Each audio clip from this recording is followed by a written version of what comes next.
Hello guys, this is Dr. Sonali bringing to you our next video presentation at the Neonatal Hub. Before going any further, let me thank you for the beautiful response that I have received for my first presentation, the microbiological testings in NICU set. Today, we will try to cover certain basic definitions and classifications in neonatology. We will be discussing birth weight and gestation in a newborn and the various consequences that are seen at the either ends of the spectrum. Now let's start with gestation. Gestation is measured in weeks starting from the first day of the last menses. Pregnancy gestation is considered to be full term if it is between 39 to 41 weeks and 6 days.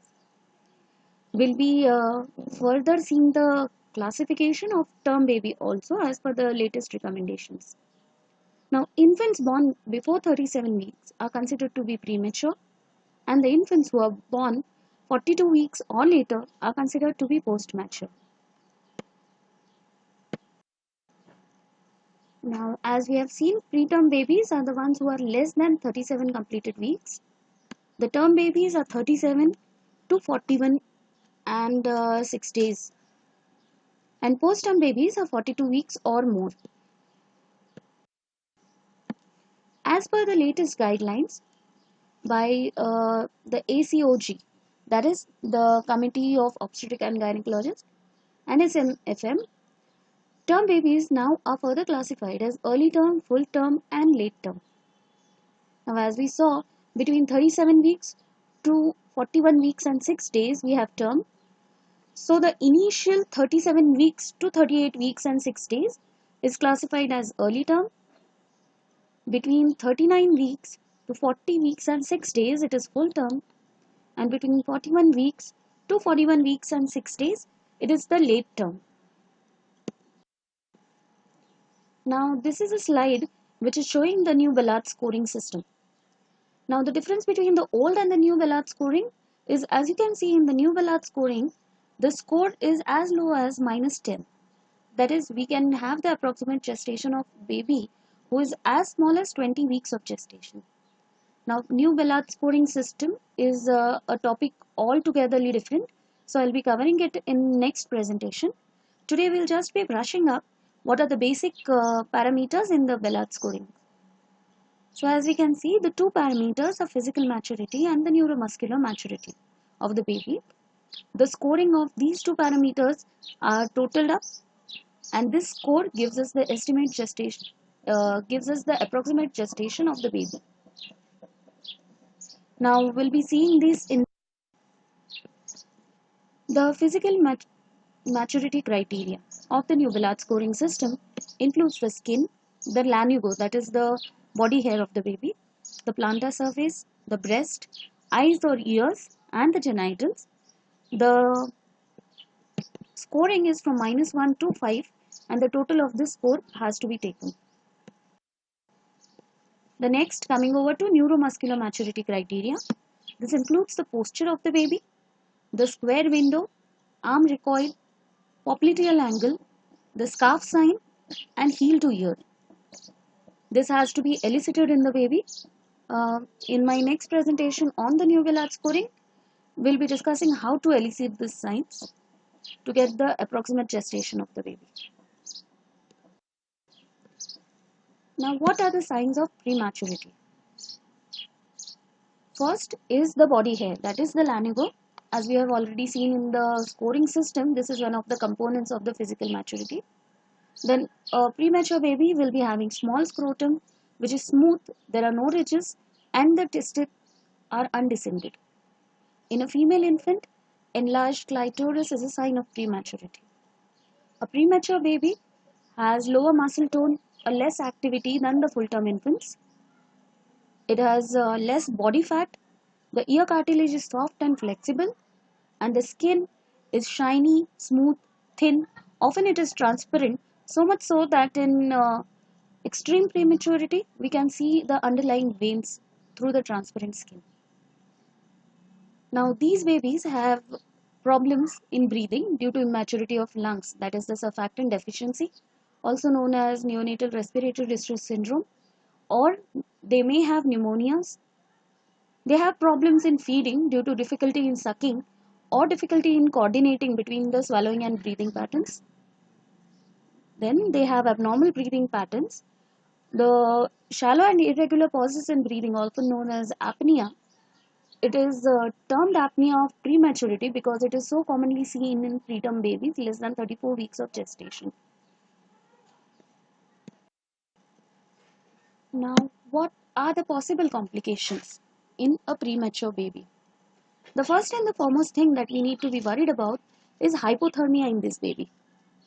The causes of hypothermia being high surface area to mass ratio, then there is a lack of shivering and non-shivering thermogenesis in this baby. The non-shivering thermogenesis, most importantly, it is related to the shortage of the brown fat, which is a site of thermogenesis. Also, as we know, there is decreased thermal insulation due to less subcutaneous fat and tissue. So these babies are more prone for hypothermia, and we need to take care of that. Next, coming over to hypoglycemia, hypocalcemia. This has the obvious reason that a preterm baby who is born prematurely has less of the stores that the baby can get from the mother. The baby can be anemic or polycythemic. Hyperbilirubinemia is very common in these babies. The reason being there is a high RBC turnover. The liver enzymes for conjugation are very immature in these babies. Also, in most of these babies, the establishment of enteral feeds takes some time. So there is a high enterohepatic circulation going on, because of which the physiological jaundice is highly exaggerated. Then respiratory distress syndrome, as we already discussed, it is due to surfactant deficiency. The degree of respiratory distress syndrome is inversely proportional to the gestational age. That is, as the more the baby is premature, the severe respiratory distress will be there in the baby. Of course, the incidence of RDS has come down to a large extent due to antenatal steroids which are being given in mother. It, however, does persist still. Next, intraventricular hemorrhage is very common in these babies. Now, the intraventricular hemorrhage in a preterm baby is generally seen in the subependymal germinal matrix. Now, the cerebral autoregulation in a neonate who's born prematurely has not yet developed. That is, the baby is in a pressure passive state. Also, the germinal matrix blood vessels, they lack a proper supporting basement membrane, because of which they are more prone to rupture. Also, as we have discussed, the morbidities are very high in these babies, like say respiratory distress syndrome, acidosis, electrolyte imbalances. Due to all these associated morbidities, there are high fluctuations in the cerebral blood flow velocity. So the baby is at higher risk for intraventricular hemorrhage. Patent ductus arteriosus, necrotizing enterocolitis, apnea of prematurity is again common in a premature baby as compared to a full-term normal baby. Yes, sepsis is a very important component that we need to look for. The causes being that the premature baby, as the skin is very thin, the skin is very friable. Again, the mucosal membranes are very uh, more inclined to have organisms enter through them. Also, the innate immune system of the baby is immature. So, there is a high chance of acquiring sepsis and the sepsis turning out to be fulminant in these babies. Now, what are the possible long-term complications that we are worried about? Now, these long-term complications are related to the prematurity of the baby as well as the neonatal interventions that we do. Most commonly are ventilatory strategies, our fluid strategies, the electrolyte and the pH maintenance of the babies. This plays an important role in the long-term prognosis of the child. Now, bronchopulmonary dysplasia, as we know, related to the ventilatory strategies, the duration of ventilation, the proper optimum ventilation if given to the baby, the chances of bronchopulmonary dysplasia are lessened to a great extent. These babies have delayed growth and development. They have mental or physical disability or delay, and retinopathy of prematurity. Now, this topic cannot be stressed enough. I have an entire lecture presentation devoted to retinopathy of prematurity. As we know, this is the common cause and the preventable cause of blindness in these babies, and we don't want any baby of ours to land up in ROP. Now, coming over to the birth weight. Now, as per the birth weight of the babies are classified as macrosomic or low birth weights. The normal birth weight expected is between 2500 grams to 4000 grams, that is 2.5 kg to 4 kg. Any birth weight which is less than 2500 is further classified, that is the low birth weight baby is the one who has weight between 1.5 kg and 2.5 kg. A very low birth weight baby is between 1 kg to 1.5 kg, and any baby who is less than 1 kg is termed as extremely low birth weight. We have a new term called micropreemie, which includes a baby who is less than 800 gram. On the other end of the spectrum, we have a macrosomic baby who has birth weight more than 4 kg, that is 4000 gram. Now, these are certain intrauterine growth assessment charts, also known as the Olsen charts. Now, there are two separate charts for males as well as female. As we see in this chart, there is birth weight as against the gestational age of the baby. This one includes the length and the head circumference uh, versus the gestation. These are the same charts that are available for male babies as well.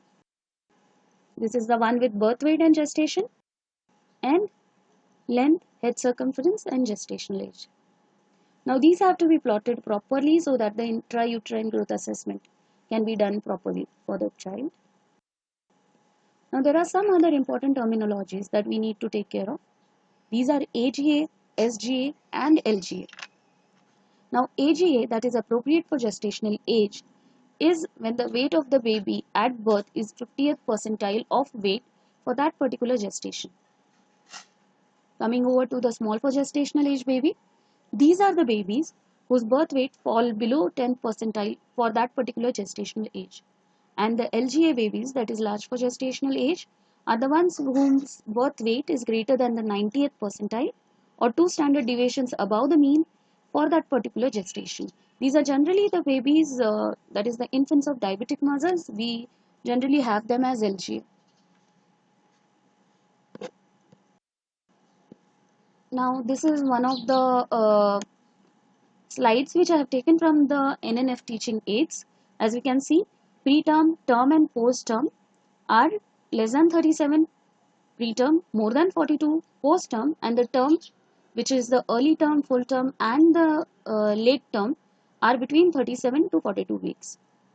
As we can see, there is a graphical boundary for AGA, SGA and LGA because these parameters depend on that particular gestation of the baby and the expected weight at that particular gestation.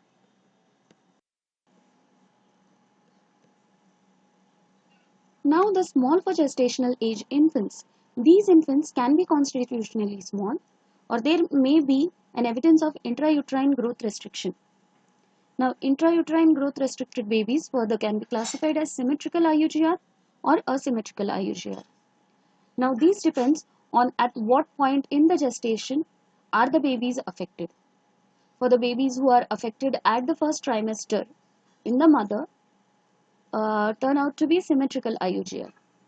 Now, in these babies, the head circumference as well as the length as well as the weight of the baby is compromised. In the asymmetrical IUGR, these are the ones which get affected in the late trimesters.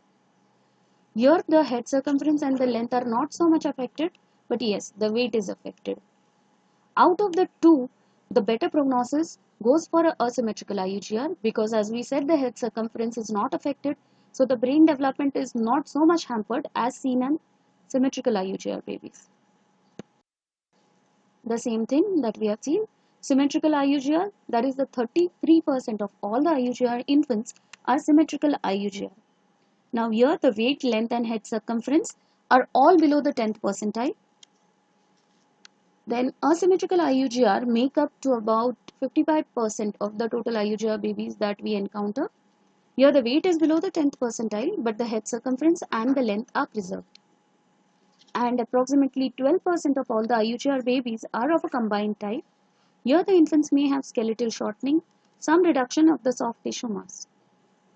Now clinically, a symmetrical IUGR and asymmetrical IUGR baby can be differentiated postnatally on the basis of a ponderal index, which we also known as the Copeland's index.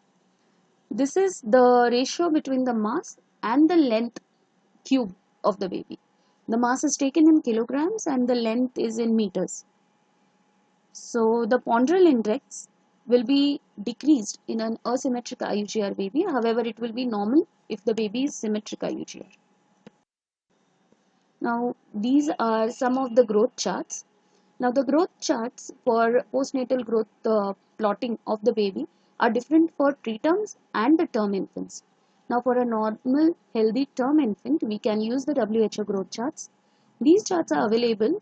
This is a chart which is from birth till 24 months, that is 2 years of age. It is separately available for girls as well as boys.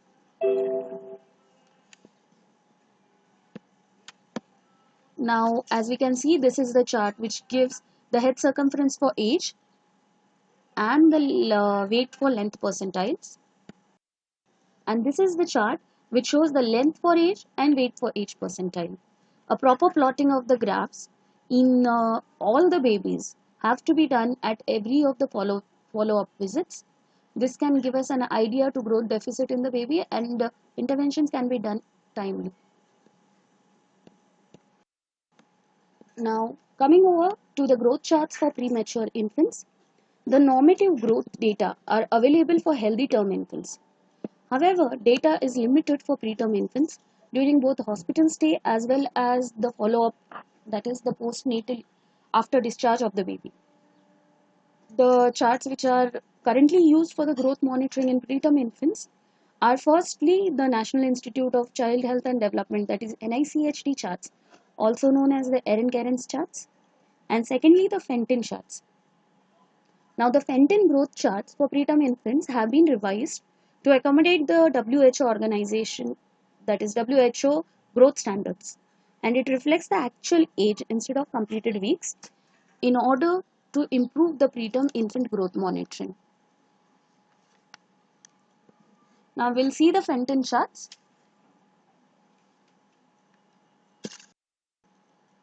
These are the Fenton growth charts for boys, and there is a similar growth chart which is for girls. This chart contains gestational age of the baby versus the weight, the head circumference and the length. A proper plotting of the 3 growth parameters in a preterm baby at every follow-up visit is very important, so that we come to know whether the baby has had catch-up growth or the growth is deficient in some aspect, and interventions are needed at that point. Now the Erin-Cairns charts which we had mentioned is the second chart which is available for preterm infant growth plotting. That chart has weight versus the postnatal age. So it doesn't have the head circumference and the length criteria. This is the Fenton growth chart for girls. All the parameters are same. It is just the values will be a little different as compared to boys. Now coming over to the end of our presentation, this is the take-home message. The prematurity as well as low birth weight in newborns is associated with a large amount of morbidity and mortality. Now gestational age-wise, the babies can be classified as preterm, term and postterm. That is less than 37 weeks gestation is a preterm baby. Term baby is 37 to 42 weeks gestation, and a postterm is more than 42 weeks gestation.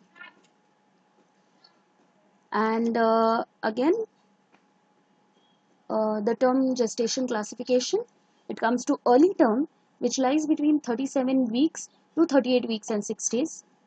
A full term is between 39 weeks and 40 weeks 6 days, and a late term is between 41 weeks to 41 weeks 6 days. Now, depending on the birth weight of the baby, the classification goes as normal is 2.5 to 4 kg. A macrosomic baby is the one who has birth weight above 4 kgs. 1.5 to 2.5 kg at birth, known as low birth weight baby. A baby who has birth weight of 1 kg to 1.5 kg is a very low birth weight baby, and less than 1 kg at birth is an extremely low birth weight baby. Now, neonates with weight below the 10th percentile for gestational age are termed as small for gestational age. These SGA may be constitutionally small, which is a diagnosis of exclusion, or they can be intrauterine growth restricted, that is IUGR. The growth charts are very helpful in the further growth monitoring of these babies, and they are separately available for full-term and preterm neonates. Symmetrical and asymmetrical IUGR can be differentiated on the basis of the ponderal index, which we have already discussed. And the commonly used charts for preterm babies are the Ahrens-Kerens charts and the Fenton charts. Now that we have reached at the end of our lecture here, the single and the most important take-home message is conserve the pregnancy as far as possible.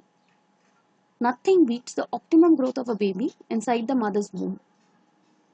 If, however, premature birth is unavoidable, then antepartum management, especially antenatal steroid administration to the mother, should be a compulsory thing to be done. Also, foreseeing the complications and timely accurate interventions in the preterm and very low birth weight babies play a major role in providing a long, healthy and normal life for these infants. Not to forget, regular follow-up, regular growth assessment, neurological and neurodevelopmental assessment is very important, because finally is to give these little angels in their parents' hands in the best possible shape. Now, thank you so much. If you like this presentation, do subscribe to my channel, the Neonatal Hub. Also, there is a like button down there. So if you like the presentations, tell me that you like it. All your queries, all your suggestions are most welcome. And do try to suggest me if there are any other topics in neonatology that you will be interested in having a lecture presentation for. I'll seriously try to get it done. Thank you so much.